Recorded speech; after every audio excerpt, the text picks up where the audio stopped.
بسم اللہ الرحمن الرحیم۔ فیکٹیکل کے معزز ناظرین کو السلام علیکم۔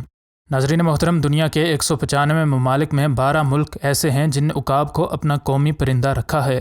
اگرچہ موجودہ دور کی سائنسی ترقی نے ہر چیز کے بارے میں انسانوں کو بے پناہ معلومات فراہم کی ہیں، اور ایسے ہی عقاب کے بارے میں بھی بہت معلومات موجود ہیں، لیکن اس خاص واقعے نے ان تمام معلومات پر سوالیہ نشان لگا کر انسانوں کو اس خوبصورت اور طاقتور پرندے کے بارے میں ایک بار پھر سے سوچنے پر مجبور کر دیا ہے۔ سعودی عرب کا یہ باشندہ فہد کاش روز روز پارک میں جا کر گھومنے پھرنے سے اکتا چکا تھا، اس لیے اس نے کسی حقیقی ایڈونچر کا سامنا کرنے کا منصوبہ بنایا۔ اس وجہ سے اس نے پاس ہی الجازان نامی علاقے کے بنجر ویرانے کا رخ کیا۔ اسے اندازہ تھا کہ آج بھی اس بنجر ویرانے کی یہ واک اس کی روٹین واک سے زیادہ مختلف نہ ہوگی، لیکن کسے معلوم تھا کہ قسمت میں اس کے لیے کچھ اور ہی لکھ دیا گیا ہے۔ فہد ایک چھوٹی سی چٹان سے دوسری چٹان تک جا رہا تھا کہ زمین پر پڑی کسی کالی چیز نے اس کی توجہ حاصل کر لی۔ اب اس شخص کے ذہن میں اس چیز کے لیے طرح طرح کے وسوسے آ رہے تھے۔ اسے یہ تو پتہ تھا کہ اس بنجر ویرانے میں نہ تو کچھ اگتا ہے اور نہ ہی کوئی جانور موجود ہوتا ہے، اس لیے اس عجیب و غریب چیز کا یہاں موجود ہونا مافوق الفطرت تھا۔ اب یہ شخص اپنے تجسس کے آگے ہار چکا تھا، اس لیے اس نے ان پہاڑیوں سے نیچے اتر کر اس چیز کو دیکھنا چاہا۔ آخر وہ اس دشوار گزار گھاٹی میں بڑی ہی مشکل سے اتر آیا۔ کچھ دیر پہلے تک تو وہ اس جگہ کو انجوائے کر رہا تھا، لیکن اب وہ اس چیز کے پیچھے اس مشکل گھاٹی میں اتر چکا تھا۔ اسے اپنی آنکھوں پر یقین نہ آیا جب اس نے اپنے سامنے زمین پر ایک مردہ عقاب پڑا دیکھا۔ اس کو یقیناً مایوسی ہوئی ہوگی جب اسے پتہ چلا ہوگا کہ اس نے ایک مردہ عقاب کے لیے اتنی محنت کی ہے، لیکن ابھی اسے کچھ بہت خاص نظر آنے والا تھا۔ اس کو بظاہر اس عقاب کے جسم پر کسی چوٹ یا کسی اور شکاری کے کوئی نشانات نظر نہ آئے، جس وجہ سے اس کو اس بات پر یقین کرنے میں زیادہ وقت نہ لگا کہ یہ عقاب اپنی طبیعی موت ہی مرا ہے۔ اس مایوسی کے ساتھ اب اس شخص نے واپسی کا پروگرام بنایا، لیکن اسی اثناء میں اس نے اس عقاب کے جسم پر ایک عجیب و غریب چیز دیکھی، جو کہ کوئی انسان کی ہی بنائی ہوئی چیز لگ رہی تھی۔ اسے اب یہ تو پتہ تھا کہ اس چیز کی اب مردہ عقاب کو پہننے کی ضرورت نہیں ہے، اس لیے اس نے اس کو اس کے جسم سے اتار لیا۔ اس نے جب اس گیجٹ کو ٹٹول کر دیکھا تو اسے پتہ چلا کہ یہ ایک جی پی ایس ڈیوائس ہے۔ اس جی پی ایس ڈیوائس کو اس نے ایک طرف پلٹا تو اس پر اس کے لگانے والے اور اس کے مالک کا ای میل ایڈریس بھی لکھا تھا۔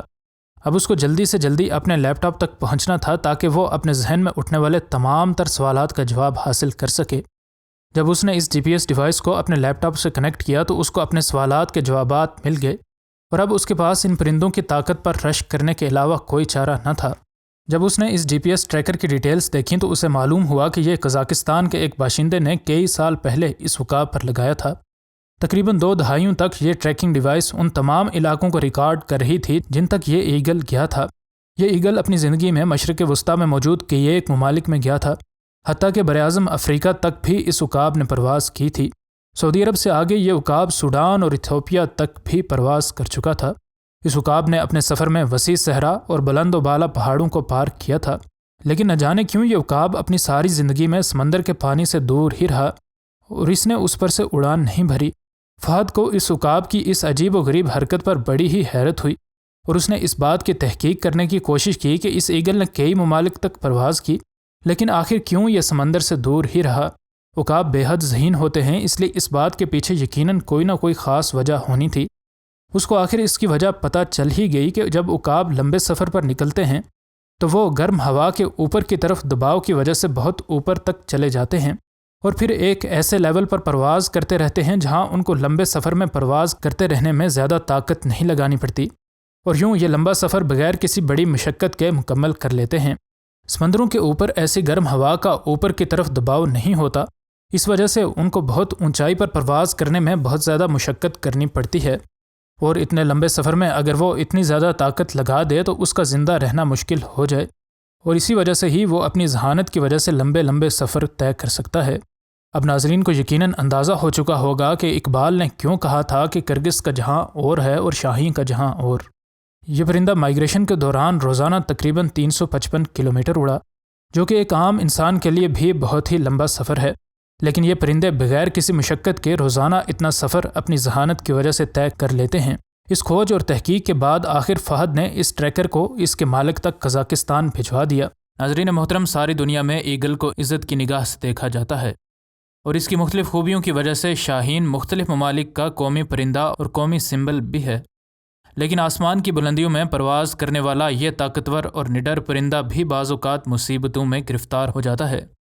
امریکی ریاست منیسوٹا میں ایک ایگل درخت کی ایک شاخ کے ساتھ 2 دن تک الٹا لٹکا رہا، لیکن اسے کوئی بھی بچانے نہیں آیا۔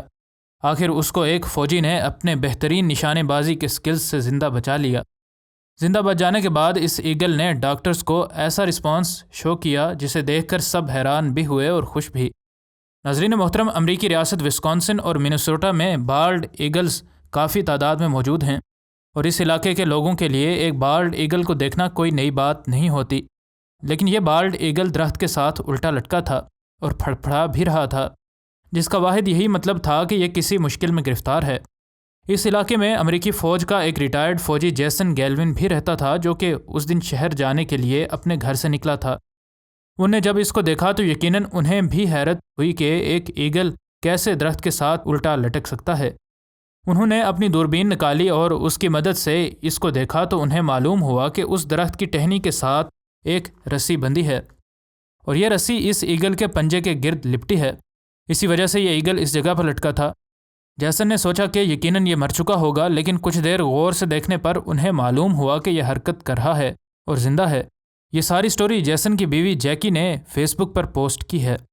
جیکی کہتی ہیں کہ جیسن جس کام کے لیے باہر جا رہے تھے وہ ان نے کیا، اور واپس گھر آ کر بتایا کہ ہمارے گھر آنے والی روڈ پر انہیں ایک ایگل الٹا لٹکا دیکھا ہے۔ جیکی نے بتایا کہ ان نے یہ بات سنی تو ان نے سوچا کہ انہیں اس کی مدد کے لیے کچھ نہ کچھ کرنا چاہیے۔ پھر انہیں تقریباً تمام ریلیونٹ ڈپارٹمنٹس کو کال کی، لیکن انہیں یہی جواب ملا کہ یہ ایگل 2.5 دنوں سے اس جگہ پر لٹکا ہے، لیکن اس کو ریسکیو کرنے کے لیے کچھ نہیں کیا جا سکتا، کیونکہ وہ جس جگہ پر لٹکا ہے وہ اتنی اونچی ہے کہ وہاں تک پہنچتے ہوئے کسی انسان کی جان جا سکتی ہے، اور اس جگہ پر کسی مشینری سے بھی نہیں پہنچا جا سکتا۔ کچھ نے جیکی کو یہ بھی کہا کہ 2.5 دن گزر جانے کے بعد اب یہ ایگل مر چکا ہوگا، اور جیسن نے اس کی جو حرکت دیکھی ہے یقیناً ہوا کی وجہ سے انہیں وہم ہوا ہوگا۔ جیسن چونکہ امریکی فوج کے ایک بہترین فوجی رہ چکے ہیں اور کئی بار مختلف ممالک میں جھڑپوں میں حصہ بھی لے چکے تھے، اس لیے ان نے اس ایگل کو ریسکیو کرنے کے لیے فوجی طریقہ اختیار کرنے کا سوچا۔ جیسن کی بیوی جیکی نے بھی ان کے اس آئیڈیا کی حمایت کی، کیونکہ انہیں معلوم تھا کہ یہ کام ان کے ہسبینڈ کے لیے آرمی ایکسپیرینس کی وجہ سے مشکل نہ ہوگا۔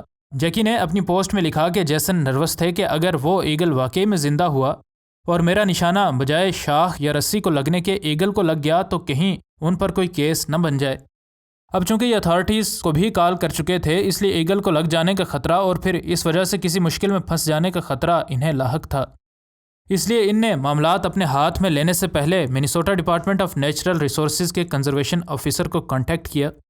کنزرویشن آفیسر نے کہا کہ مجھے جیسن نے اپنا سارا ملٹری بیک گراؤنڈ بتایا اور کہا کہ وہ آرمی میں شارپ شوٹر رہ چکے ہیں، اور وہ اس پرندے کو اس کے ساتھ لٹکنے والی رسی کو یا پھر شاخ کو شوٹ کر کے آزاد کر سکتے ہیں، اور اگر ان کو خود پر کانفیڈنس نہ ہوتا تو وہ یہ کام کرنے کی آفر ہی نہ کرتے۔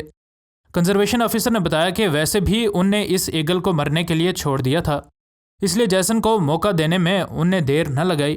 آخر اس فوجی نے پوزیشن سنبھال لی، لیکن اس بار ان کا ٹارگٹ بہت اونچائی پر تھا اور ہوا کی وجہ سے اس کو ہٹ کرنا اور بھی زیادہ مشکل ہونا تھا۔ جیسن کو ہٹ بھی بالکل اس جگہ پر کرنا تھا جس جگہ پر رسی اس پرندے کے ساتھ بندھی تھی، یا پھر وہ اس شاخ کو نشانہ لگا سکتے تھے۔ ان نے موسم کے تمام عناصر کو صحیح طرح بھانپنے کے لیے کچھ پریکٹس شاٹس بھی کیں، اور پھر ان کو تیز ہوا، اونچائی اور چڑھتے سورج کو فیس کرتے ہوئے نشانہ لینا تھا، اور ان تمام عناصر کی وجہ سے ان کی مشکلات میں اور اضافہ بھی ہو چکا تھا۔ جیسن کی یہ ساری کارروائی کنزرویشن آفیسر بھی دیکھ رہے تھے۔ جیسن نے 90 منٹ لگا کر آخر اس شاخ پر نشانہ لگا لیا جس کے ساتھ یہ ایگل لٹکا تھا۔ آفیسر نے اپنی دوربین سے جب اس شاخ کو ٹوٹتے ہوئے دیکھا تو ان کو جیسن کی مارکسمین شپ کی تعریف کیے بغیر نہ رہا گیا۔ یہ ایگل تقریباً 75 فٹ نیچے آ کر گرا اور فوراً سے سب اس جگہ دوڑ پڑے جس جگہ یہ ایگل گرا تھا۔ انہیں وہاں جا کر دیکھا تو وہ حیران رہ گئے کہ وہ ابھی بھی زندہ ہے، اور درختوں کی شاخوں کی وجہ سے اسے نیچے گرتے ہوئے کوئی خاص چوٹ نہ آئی۔ کنزرویشن آفیسر نے فوراً سے اس ایگل کو اپنی کسٹڈی میں لے لیا اور اس کو ڈاکٹر کے پاس لے گئے۔ کنزرویشن آفیسر نے کہا کہ ان نے اس پرندے کو پنجرے میں ڈالا تو وہ سارا راستہ سر اٹھا کر انہیں دیکھتا رہا، جس کا واحد مطلب یہ تھا کہ وہ ہوش میں ہے اور اس میں 2 دن تک بھوکے اور الٹا لٹکے رہنے کے باوجود طاقت موجود ہے۔ اس ایگل کی ہمت دیکھ کر ان کو حیرت بھی ہوئی اور خوشی بھی۔ ان نے اس ایگل کو ڈاکٹر تک پہنچایا تو ڈاکٹر نے بھی اس کو چیک کر کے کسی بڑے مسئلے کے بارے میں نہیں بتایا اور کہا کہ یہ ایگل بہت جلد صحت یاب ہو جائے گا۔